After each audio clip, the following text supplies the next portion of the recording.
রসুন কুচি,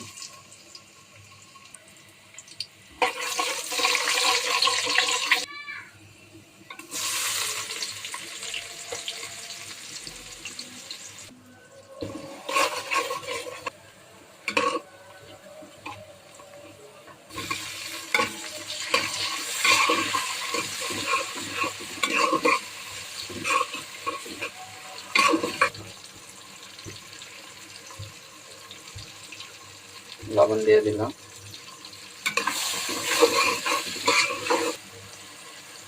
দিয়ে দিচ্ছি আলু,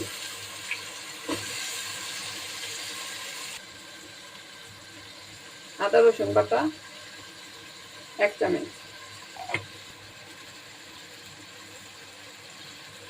হলুদের গুঁড়া 1/2 চামচ এরকম, মরিচের গুঁড়া, ধনিয়ার গুঁড়া 1/2 চামচ, 1/2 চামচ এরকম হলো গরম মশলার গুঁড়া, দিয়ে দিচ্ছি আরো মাংসের মশলা,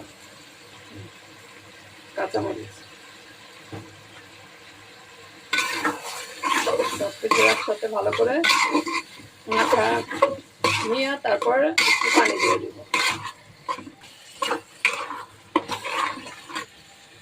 দিয়ে দিব পানি,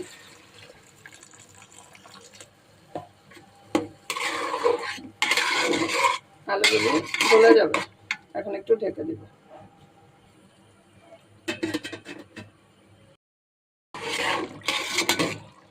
আলুগুলি হাফ সিদ্ধ হয়ে গেছে, এখন এটার মধ্যে দিয়ে দিব ডাল, মসুরের ডাল এখানে ধুয়ে রেখেছিলাম, দিয়ে দিলাম। নাড়াচাড়া করব না, এভাবে করে একটু চেপে দিয়ে ঢাকনা দিয়ে ঢাকা দিব।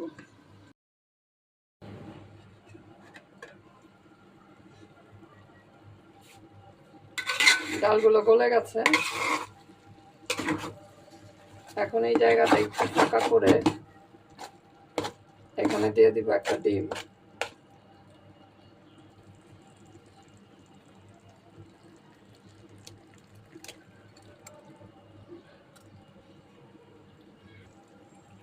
একটু লবণ দিয়ে দিলাম,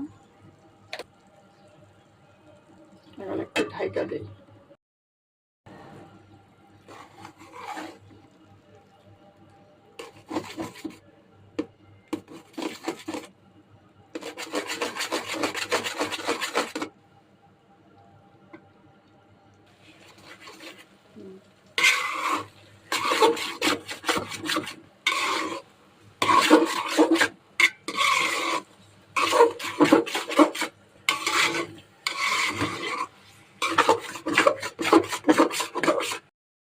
দিয়ে দিচ্ছি ভাত,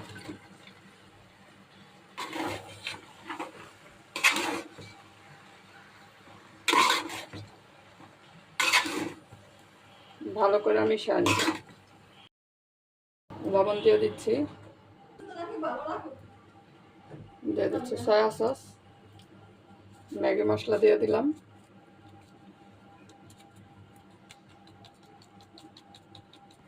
এখানে দিয়ে দেবো 2 প্যাকেট,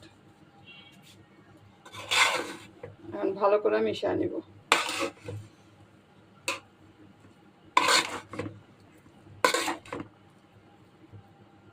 দিয়ে দিচ্ছি চিলি ফ্লেক্স,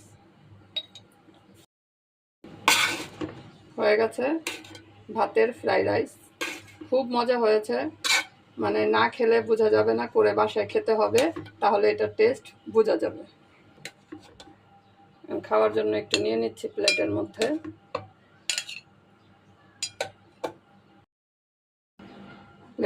নিয়ে নিচ্ছি। তোমরা আসলে বাসায় এটা করে খাবে, তাহলে এটার টেস্টটা বোঝা যাবে, এটা অনেক মজা, সিম্পল হলে অনেক মজা। এভাবে করে দিলে বাচ্চাদের খুব পছন্দ হবে, বাচ্চারা খুব পছন্দ করে খাবে। তো আজকের এই ফ্রাইড রাইসটা তোমাদের কাছে কেমন লেগেছে জানাবে। সবাই ভালো থেকো, আল্লাহ হাফেজ।